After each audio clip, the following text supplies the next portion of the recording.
The place for Celtics news, the place for Celtics opinion, the place for Celtics talk. It's Cattles on Causeway.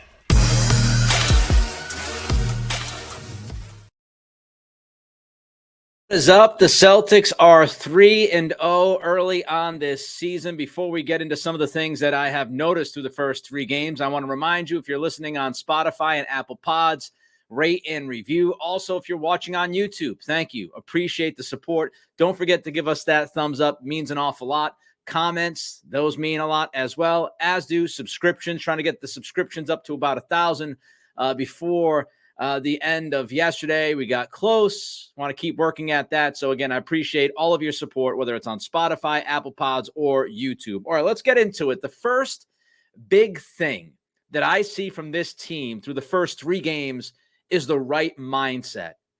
A lot of times I'll give you analytics and numbers, and I'll do some of that a little bit later. But I think the vibe, the feel, the mindset, the approach, those things matter as well. And for this basketball team so far, the mindset has been key. You think about the first three games, okay? The first two games. I did the live post-game podcast last week. Thanks to those who jumped in on the conversation. We had some fun. But you think back to Madison Square Garden, opening night. Not the easiest closeout for them, right? It's a tough team. It's a physical team. It's a team that's going to force you to continue to play. They're going to challenge you. The Knicks were pretty successful, I would say, against the Celtics last year. So it wasn't the best matchup for the C's a year ago. And the Celtics closed the Knicks out, did what they had to do, took care of business, got the dub at Madison Square Garden. Then you move to Friday night against Miami, another team that is very tough-minded, that is physical, that's not going to give up. They're going to continue to punch. And what did the Celtics do? Again, against a tough team, they closed it out. A closeout performance, getting the job done against a tough-minded, well-coached team. 2-0. Felt pretty good. You look at the clutch play and how this team is approaching those clutch minutes. Their numbers are through the roof. And I think there's a lot of good reasons for that. But the top two, I would say, is offensively, you're getting quality possessions. Quality possessions almost every single trip down the floor. We haven't been able to say that a lot with this team the last few years, especially in the clutch and specifically in the postseason clutch minutes. They have struggled to be consistent. They have had these possessions that you watch and you just scratch your head trying to figure out what the hell just happened. So quality, consistent possessions late in games in these clutch minutes. Number two, their defense has been fantastic, closing out the two games that were close. The defense was tremendous in New York. The defense was fantastic against Miami. So offensively in clutch minutes, you're getting quality offensive possessions and you're getting terrific defense. That combination is deadly. It allows you to close these games out. It allows you to continue to grow your confidence in the ability from this team to do what they have to do when they have to do it. And so far, it's very early on, but that's what they showed against New York and then Miami. Last night, when you look at this, the game on Monday night against Washington, it might not seem like that big of a deal. Oh, it's the Washington Wizards. They're not a good basketball team. We all understand that. Nobody is expecting Washington to do much this year. They're probably going to end up tanking. Jordan Poole and Kyle Kuzma are two guys who love to shoot the basketball, not the most efficient guys, not the guys who are going to play consistent defense. Poole can't play defense. So we know what Washington is. However, think about some of the games that we've seen in past years, even when the team has been truly great. Even when you go back to the big three at times in that first year, you get on the road in the NBA, you're playing against a team that you're more talented than. And usually teams let go of the rope. And this Celtics team has let go of the rope in the past. It is a nondescript Monday night in Washington, D.C. against a bad team. And the one concern that you would have going into a game like that would be that the Celtics don't come out of the gate ready to play, that they look like a team that felt like would just roll the basketballs out and we can beat these guys. And what we saw against Washington on Monday night was the complete opposite of that. We saw a team that was engaged. We saw a team that was ready to play from the jump. We saw a team that was committed to putting their foot on the throat of the Wizards, making sure that Washington knew they had no chance in hell of winning that basketball game. That is a different mindset. It's a blah kind of game. It's what it is. There's not much excitement going on in that game. The players know that if they play well, it's going to be a walk away. But they did not approach it that way. Again, that's why I want to talk about mindset and what I see from this team. It's crucial. That is the game against Washington. That is the most complete 3 quarters of basketball that I've seen from the Celtics in a decent amount of time. That first quarter was one of the best first quarters I've seen this team have. And I'm going back years, decades. It was one of the best first quarters that you will see on both ends of the floor. They sent the message early and consistently to Washington that we're not playing around tonight. We're going to take you out. We're going to finish this game so we can have our starting 5 sitting on the bench for the entirety of the fourth quarter. That's a killer instinct. This team is playing, one word to put it simply, professionally. Through 3 games of this season, this has been a professional operation from top to bottom. They're not dinking around. They're not playing with their food, as Giannis said years ago. They're taking care of business. They're playing with intent. And the intent is to win a basketball game.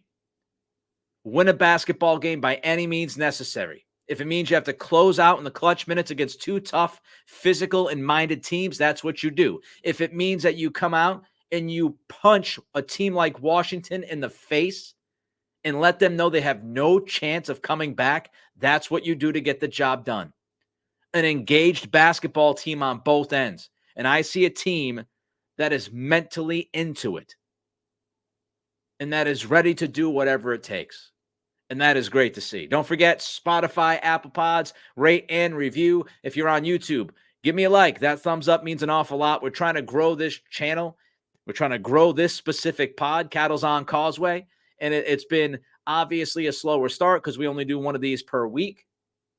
But what will help us is that thumbs up, the comments, and subscription. So if you're a Celtics fan and you want Celtics content, we give you Celtics content here. Some of the best that you will get.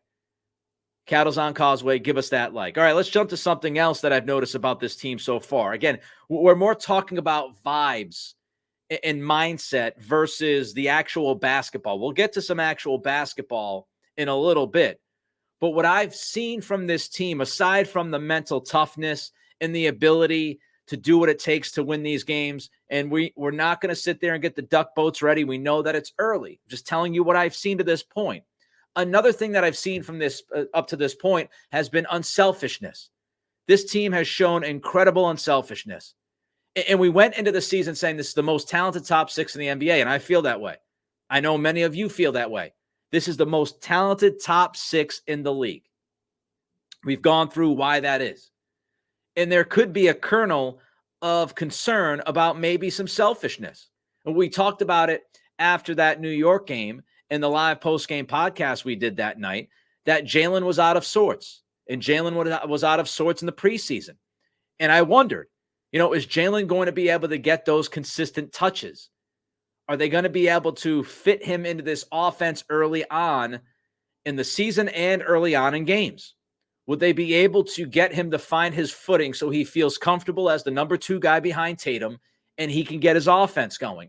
There's got to be some concern about there's one basketball and there's 5 very talented guys out there on the floor at the same time. It's reasonable to question that. Well, so far, no issue whatsoever. No issue whatsoever about, Jaylen Brown after that Knicks game. They've gotten him the basketball, and he has done more than enough the last 2 games. Obviously, Washington, he was on an absolute freaking heater from 3. That was just an amazing performance offensively from Jaylen.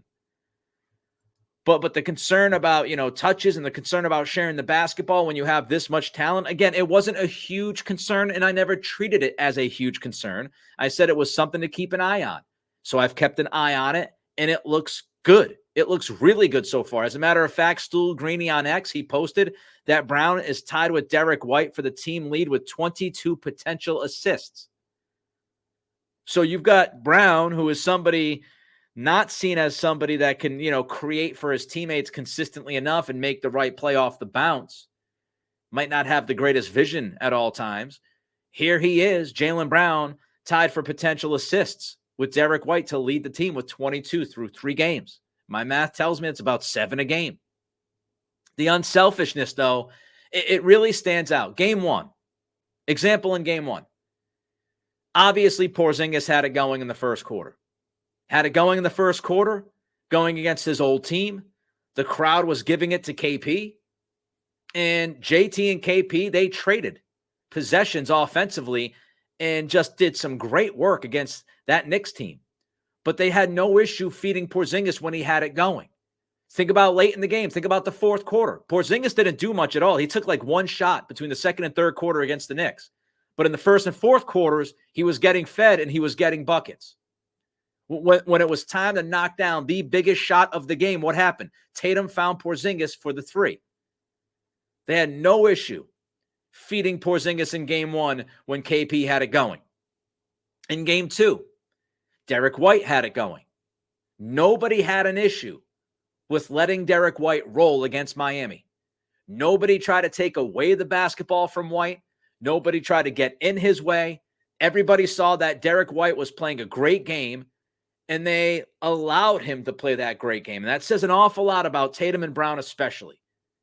Porzingis, he's still new. He knows he's the third guy. Drew Holiday, that's the kind of player he is. But JT and JB acquiescing their egos, subjugating their egos, and allowing Porzingis to take over in game 1 and Derek White to take over in game 2 for stretches.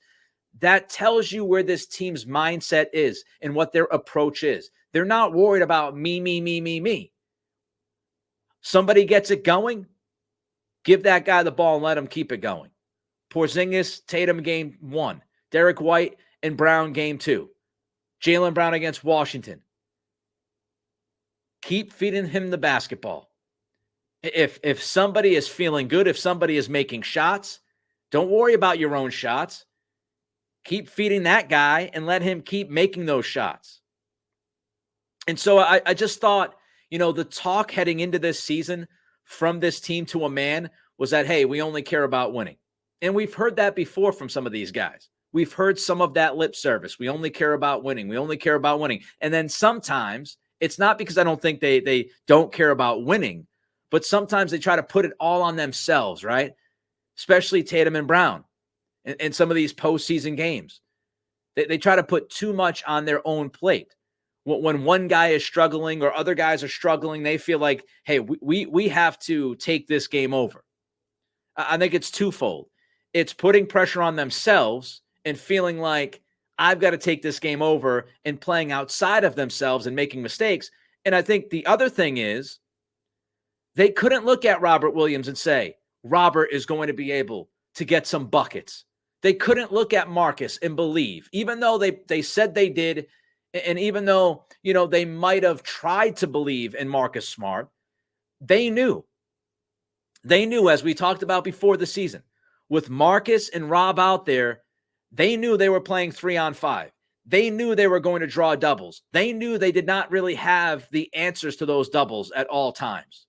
They knew that. And so they, I believe, said, well, Marcus isn't going to be able to make these shots, then I'm going to try to take this game into my own hands.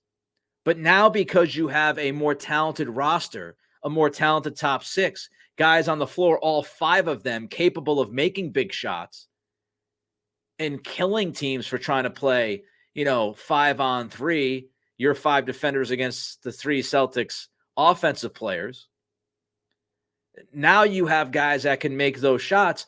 There's more trust and there's more belief truly to their core that they have the right talent to make these teams pay.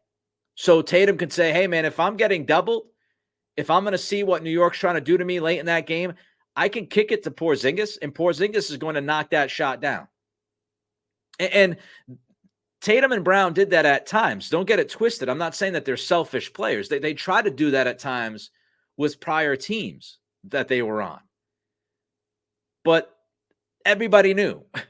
Who are you more confident in taking that shot? Kristaps or Marcus, as much as I love Marcus.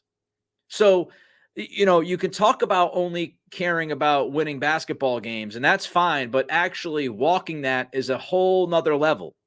And what we've seen is a team that talked about we only care about winning. And so far on the floor through 3 games, they've proven through their actions that they only care about winning. Don't just talk about it, be about it. Don't forget to rate and review Apple Pods and Spotify. Also on YouTube, like, comment, and subscribe. All 3 of those things are crucial to this operation, trying to get Cattles on Causeway going. All right, now let's talk some basketball stuff, okay? I gave you the mindset. I gave you the toughness of this team so far, the clutch toughness mentally from this team so far. Talked about their unselfishness. But let's look at on the floor and what has been different. We touched on this before the season began a little bit, this idea of being able to have offensive versatility. And we've seen that through these 3 games. This team is so much more offensively versatile. It is bananas. The great thing about the offense against Washington the other night was that they had the versatility. They had the versatility to attack Washington in multiple ways on all 3 levels. And we saw it time and time and time again. Think about the first quarter. Washington is undersized. We're going to feed Porzingis on the post, and he is going to kill you over and over and over again. Then late in the game, we're going to post Porzingis. He's going to draw a double. He's going to find Tatum in the corner for a wide open 3 that Tatum knocks down. So now what do? Pick your poison. You can't defend Porzingis on the post, one-on-one. You try to double him. He slides it out to a shooter like Tatum, catch and shoot 3 from the corner. Bing, bang, boom, as Tommy Heinsohn used to say way back in the day on TV 38. And here we are. Here we are with that versatile offense. We can attack you in the paint. We can kick it out of the paint for wide open 3s. How about Tatum? Tatum's post-up game. Just a completely different world through 3 games so far. We saw it in the preseason. I talked about it during the preseason. I hoped it would carry over to the regular season, and it has. It has carried over to the regular season. We are seeing a much more aggressive Jayson Tatum. We are seeing a Tatum that has no issue whatsoever posting guys up, wants to post guys up. We see Tatum getting the ball 20 feet from the basket and backing guys down into the paint so he can get to the rim.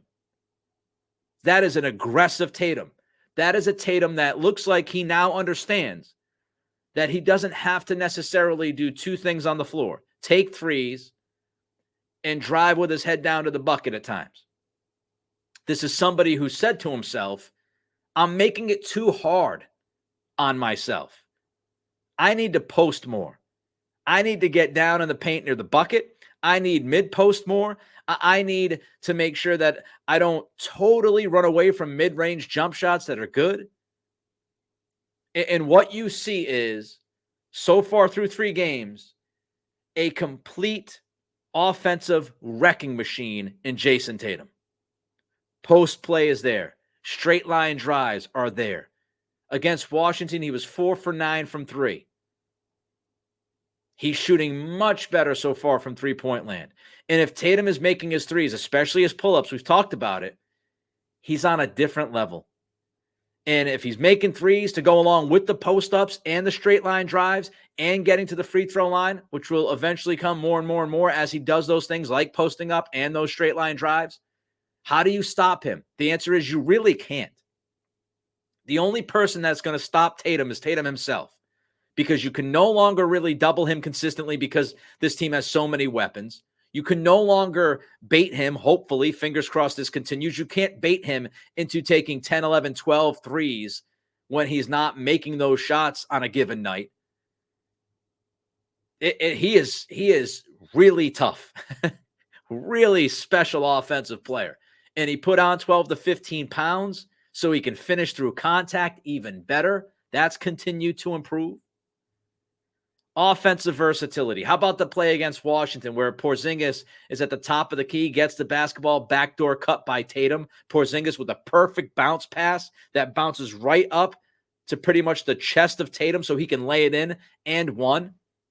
That is a designed play by Joe Mazzulla to get Tatum cutting, to trust Porzingis with the pass, and Tatum and Porzingis execute it perfectly, and then Tatum finishes through contact for the and one. And we're just skimming the surface with this offense right now. These guys are still learning to play alongside each other, which is, I think, for the rest of the NBA, a nightmare thought. And you start to put all these different combinations together. We've talked about it. KP in the post, Tatum in the post, Drew Holiday in the post. What you can do with those things, like, those sets, what you can do. You can kick it out the post when you draw the double. There's just so many different things. Mid-range, Porzingis is good from the mid-range, hit a very difficult shot against Washington, got fouled, probably still made it from about 15 feet away. Holiday can make mid-range shots. Derek White can make mid-range shots. Jaylen Brown can make mid-range shots. Tatum has shown the ability to do that. This is an offense that attacks at all three levels, everybody on the floor. I've been tweeting for like 3 years that this team needs some kind of post presence. Al's not a post guy. Rob wasn't a post guy. Tatum didn't want to fully commit to the post. Marcus Smart could post. They never posted him. Either they never posted him or he never wanted to post. And now you've got Porzingis, Tatum, and Holiday consistently giving you post-ups throughout every game this year. And you could see the difference in their offense.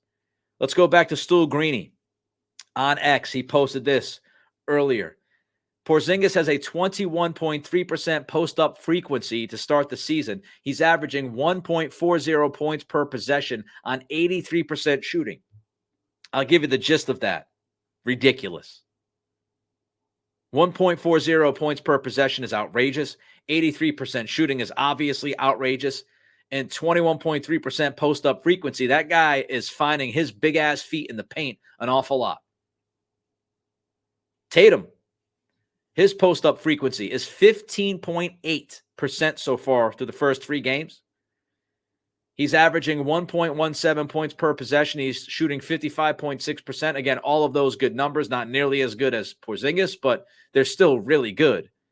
For reference, Stu Greeny points out that Tatum last year, so far through 3 games, Tatum's post-up frequency has been 15.8%.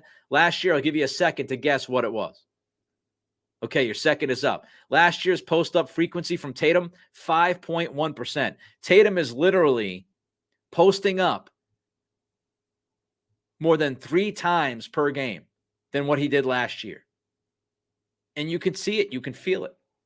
Rate, review, Spotify, Apple Pods. If you're watching on YouTube and you appreciate this Celtics coverage and this Celtics content, give me that thumbs up. Means an awful lot to me and this program. Comment as well and subscribe. All right, I want to do a nitpick thing here. And then we'll get to James Harden and that trade and how that might be able to change the math, or could it change the math for the Celtics? But the 7 through 11 guys, woof. I'm not panicked. There's plenty of time to figure this thing out. There's plenty of time for Brad Stevens to make a deal. But the early returns on guys 7 through 11, yuck. What we saw through the first 6 or 7 minutes of that fourth quarter in Washington was some of the worst basketball I have seen. And I know they're bench guys, but they were playing against bench guys. I mean, they were so bad. The 7th through 11th guys have not been good. Peyton Pritchard has 7 points this year. 7 points through 3 games. He's 2 of 13 from the floor. He's made 1 of his 10 3-point attempts. Brutal. Sam Hauser has 11 points this year through 3 games. He's 4 of 16 from the floor. He is 3 of 15 from 3-point land. Ugh. I mean, Pritchard and Hauser, your 7th and 8th guys, through 3 games, are averaging a combined 6 points. They've shot a combined 20.6% from the field, and they have shot a combined 16% from three-point land. That's gross. It's gross. I mean, I'm not expecting greatness from the 7th and 8th guy on your team. But 20% from the field, 16% from three, a combined 6 points per game. They're getting nothing from those guys so far. The good news is you keep winning because your top six is so damn talented. But at some point, you need something from Pritchard and Hauser. Again, not panicked. There's plenty of time, but they have to be better. I will say O'Shea Brissett, he's shown that he can be a good energy guy with some of the other starters, right? He does all the little things. And I'm fine with him out on the floor defending, getting rebounds, getting loose balls. I'm fine with that. Don't have a huge issue with O'Shea Brissett's minutes when he's been out there with some of the other starters on the team, right? When he's been out there with the starters. But he's not a shooter. He can't be out there with Pritchard and Hauser right now when those guys can't throw the ball in the ocean. I've told you I'm out on Luke Cornett. I don't know what he does for this team. He was awful against Washington. And I think it's time to get Lamar Stevens. We saw him and Svi get some minutes against the Wizards. Those guys deserve more minutes and more looks right now. Stevens and Mykhailiuk, they deserve at least a look here pretty soon. Again, you're going to give Pritchard, you're going to give Hauser time. They're supposed to be your 7th and 8th guys, and you would believe that they'll get out of this, especially Hauser, who has shown before he could be a streaky shooter. But you just can't keep rolling these guys out there if they don't produce. At some point, you got to say, all right, we're going to put Stevens ahead of Hauser. We're going to put Mykhailiuk ahead of, Hauser or even Pritchard, depending on who the other guard is in the game. So you got to keep an eye on that. Hauser and Pritchard have been bad. And Cornett, I don't believe in. Plenty of time to make a deal if they continue to stink. But they have stunk. All right. Rate, review, Apple Pod, Spotify, like, comment, subscribe on YouTube. One last thing I wanted to get to. James Harden finally traded to LA. We've been waiting forever. Harden and PJ Tucker go to the Clippers. Marcus Morris, Robert Covington, Nicholas Batum, and KJ Martin go back to the 76ers in return. Also, draft picks. And this is the surprising part to me a little bit. Philly got more picks than I thought they would, but they got 2 first-round picks, one in 2026, one in 2028. They got 2 second-round picks, 2024 and 2029. When you look at the players that the 76ers brought back, not much there. I mean, Marcus Morris hasn't played in a year. Maybe Philly will get him going. He fits the personality of that city. So maybe he'll get some minutes. His legs are going to be fresh. LA benched him halfway through the year a year ago. But Morris is a little bit older, and he hasn't done much in about a year. Batum, you'd say he's probably the best player in that trade going back to Philly, but he's also 34 years old. So we'll see how he holds up. Covington, he's not the same guy from 4 or 5 years ago. He's in his 30s. Defensively, starting to look a little bit cooked. So the deal doesn't have, much, to me, much impact as far as just loading up on wings. I mean, Martin's a young guy, had some good stretches down in Houston. He gives you a little bit of juice. He gives you athleticism. He gives you energy. So he might be able to help out a little bit. But really, this deal comes down to what will Philly do next? That's the biggest question. It's not about Marcus Morris and Covington and Batum and it's about what will Philly do next with some of the contracts they now have and some of the draft capital that they have. What is that next move? I don't think anybody, including Daryl Morey, the GM of the 76ers, is looking at this roster and saying, we have a chance to beat Milwaukee and Boston in a 7-game series. So what is the other shoe to drop? That's what we have to pay attention to. All right. Thanks for watching on YouTube and listening. Don't forget to like, comment, and subscribe. Thanks for listening on Spotify and Apple Pods. We will be back next week with another episode. Next week, we get ready for the Celtics and 76ers game. Should be very interesting. Until then, be well. Enjoy the seas. This has been Cattles on Causeway.